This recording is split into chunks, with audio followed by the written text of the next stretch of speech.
Guys, welcome back to Release the Craftin'. Priscilla here with April's installment of my Art Journal With Me series. This month's theme is going to be growth.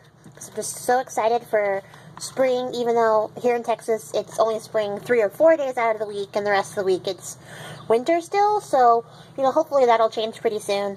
But I, want to stay on the swing of things and get into, just that new growth and floral kind of vibe that comes with spring. So this was March's layout, and I'm gonna put April's layout on this page, on these two pages. But as you can see, like I said before, this piece of paper is really thin, so I've got a couple ideas on how to strengthen that up, but also incorporate it in here, because if you can see, some of the stamping and stuff bled through to this page, so I don't want to put anything on this page and then have it bleed through and ruin March's page, because I love this page. So I think we're gonna work with some scrapbook paper. I've got some stencils picked out and just some fun stuff to play around with. So I'm going to click the music on, and I will chime back in with a voiceover if there's anything I need to tell you, but we're just gonna get into it. So see you guys in a second. Hey guys, so for these pages, what I want to do to tie them together and to also protect that really thin paper is use some leftover scraps of scrapbook paper that I have. So what you see here is just me lining up some pieces to go out, but unfortunately my camera cuts out, so you missed the part where I glue everything down, and also the part where I added some gesso with a dry brush on top of it. Unfortunately that part, I don't know, my camera just stopped recording, so we kind of missed that, but nothing else happened other than I glued some paper down and dry brushed the gesso over it, and that's just some Dina Wakley gesso, which I chose because it's a little bit thicker of a consistency and I like to dry brush with that better. So what I'm using now is an Echo Park stencil and some Distress Oxide in Twisted Citron, and just adding some random stenciling across the page. I wanted to keep the colors of the scrapbook paper. I really liked the paper that I chose, so I wanted to kind of keep those colors and bring them forward on top of that gessoed background. So there's some green in there, there's some like kind of reds and corals and some blue in there. So I'm just stenciling over the top to add that and add some more depth to the background as well.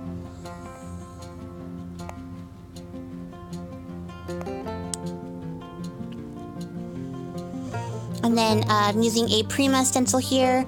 I was going to use this tumbled glass in regular distress ink, but unfortunately you'll see here that my tumbled glass is completely dried up, so I could not get anything out of that. So I ended up switching to broken china, which is fine. The color still went really well with what I was going for, and it's not all dried up, so I have to go get a re-inker for that, unfortunately, but it's okay. I had a lot of like little bloopers making this page, kind of like that, stuff that was dried up. There was a big old mess later on that I ended up having to cut out. So this page was fun. I really like how it came out, but it was pretty frustrating just making it. But I chose to use regular distress ink here instead of a Distress Oxide, because I wanted to kind of play with the contrast between a translucent ink like regular distress ink and the more opaque inks in like Distress Oxide, and just kind of add to that layering and dimension that was going on the original scrapbook paper, but also that I'm building up in my background as I'm going.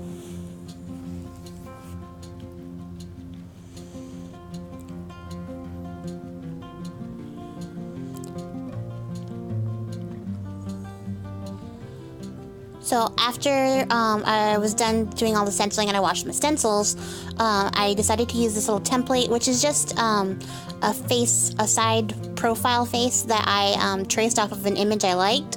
I can't draw a face in profile, so this is a really good tip, especially if you're not very handy with drawing, is to just make yourself a template of a face shape that you like to use so that you can just trace around it. So originally I went around it in pencil. I was going to go over it in marker, but decided to use an Inktense pencil because they're water reactive, and I kind of didn't want to cover up the background too much, but I also wanted to add sort of a faux not completely 100% watercoloring effect to the background. So I'm using that Inktense pencil, which is just in regular black, through a Jane Davenport flower stencil right now. And this is one of those flower stencils that comes with her butterfly book inserts. So if you're looking for that, that's where I got it. And I really like this stencil. It's got these really great huge flowers on it, and I wanted to kind of give the girl figure that I'm using here a big crown of flowers, I guess, or a hair full of flowers.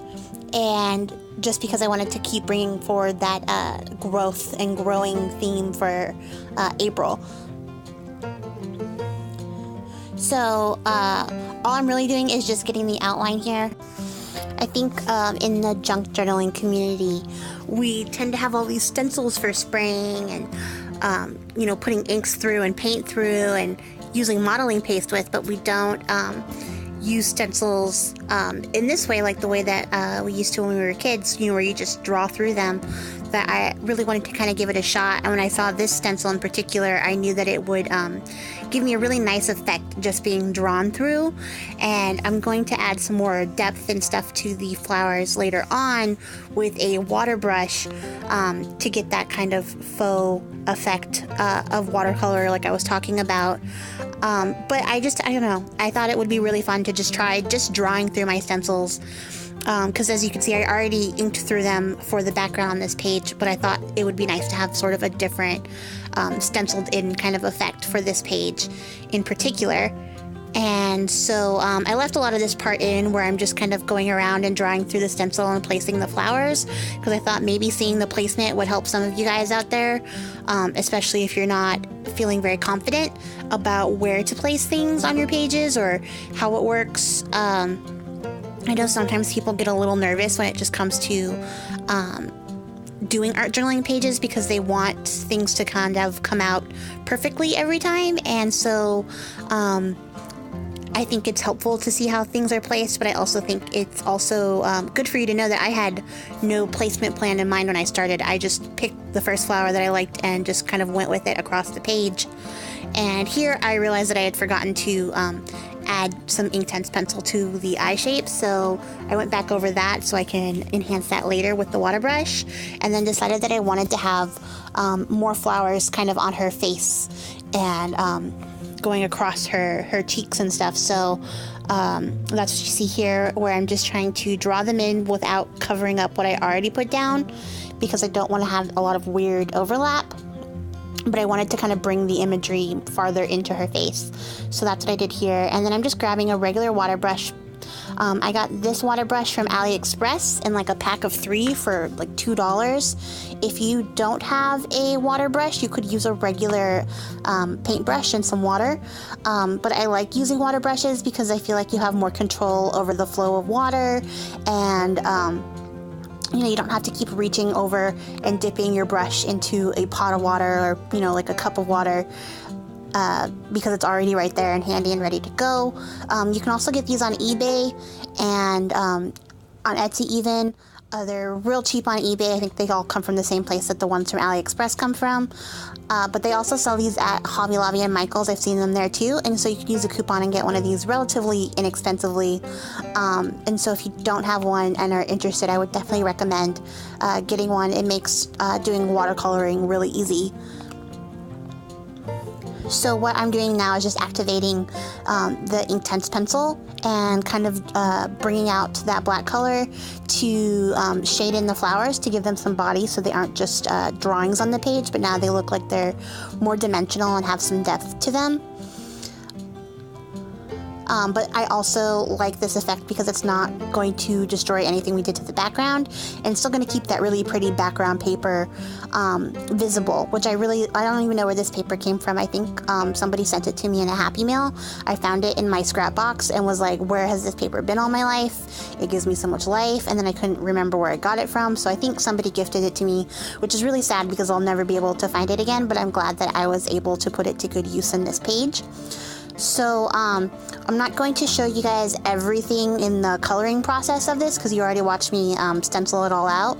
So eventually it's going to cut ahead and you'll just see how I started it and then how I finish it.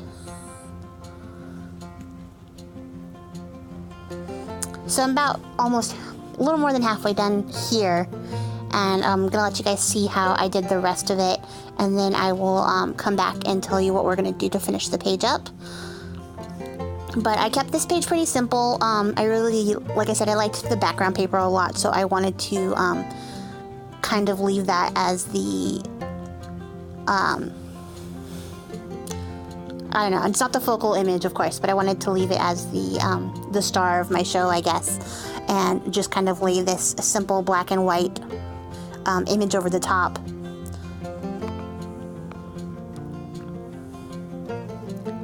And sorry, I don't know why I kept trying to keep my head out of the shot, but it just, the more you try, the more your head is in the frame, so sorry.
Okay, so I'm going to dry everything off here just to make sure, and then I'm going to go over it. I started out with this Jane Davenport paint over pen, and then, I don't know, I gave it a couple swipes and realized that although I could see it, it wasn't showing up the way I wanted it to, so I thought, you know, why not use a paint pen, because you have an actual paint pen.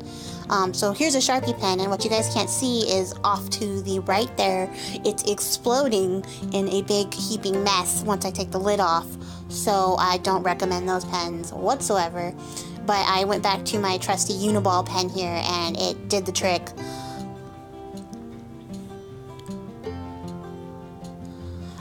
I do have some of those Diane Reevely paint over pens, or not paint over pens, just paint marker pens, and they work great too, but you know, I have the same problem where, like, if you just don't use them every single day, they're just really hard to get going again. So after having the Sharpie marker explode, I was like, you know what, I'm not going to mess with any more paint today.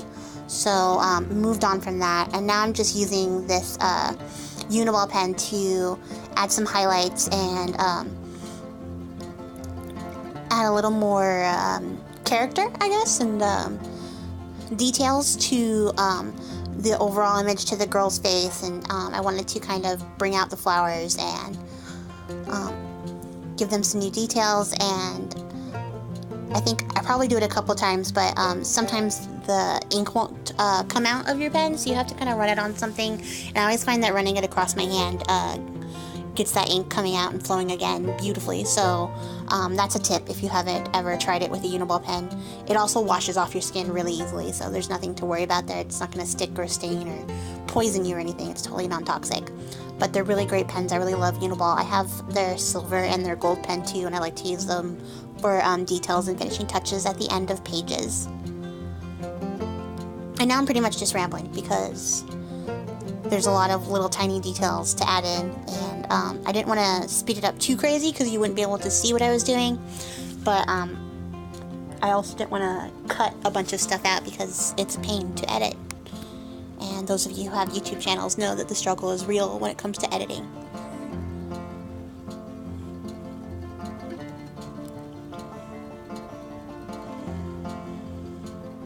But there's not much left after this, you guys. There's going to be a little bit more stamping and stenciling just to kind of tie in all the elements together.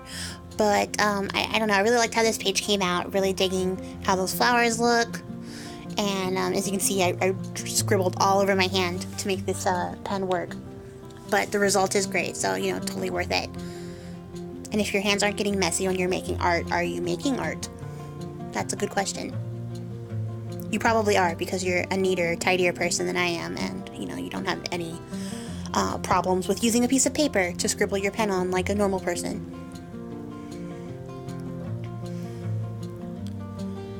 So I decided to keep my sentiment pretty literal for this one. I just wanted it to look like my girl here was whispering out the word grow.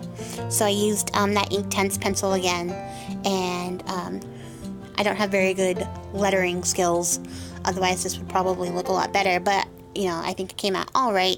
And I just go over it with the water brush to make sure that it ties in and looks the same as the rest of the black lining on the paper. But I'm really excited for spring, you guys. I started planting some stuff in some pots on my porch and stuff like that. And if you guys are planting things, I want to know. I want to see. You know, tag me on Instagram in your gardening photos. I think that would be really cool. I'm using a Prima stamp here and a Lucky Clover in Distress Oxide to kind of frame my sentiment. And then I'm going to go back with another stencil. This one's a Kaisercraft stencil. And I'm going to use that Lucky Clover color to bring the whole page together. And just kind of add that final layer over the top of it. And I felt like there were some holes from the stenciling, so that's why I ended up using another stencil to go over the top. But I wanted to keep it on theme, and so that's why I chose to use this. I think it's just called Roses. It has an actual number, and maybe I'll link it below, maybe I won't, who knows. Ask me if you're interested, I'll message it to you for sure.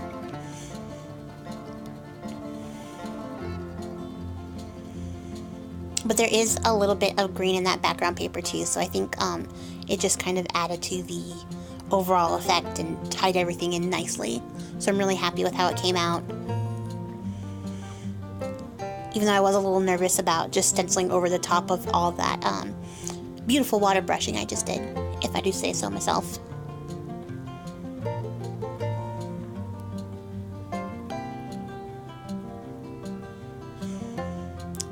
As you can see, I had a long conversation with myself right there about whether or not I was going to add one single flower to that spot on the page, but didn't hesitate to do the rest of it, so, you know, who knows.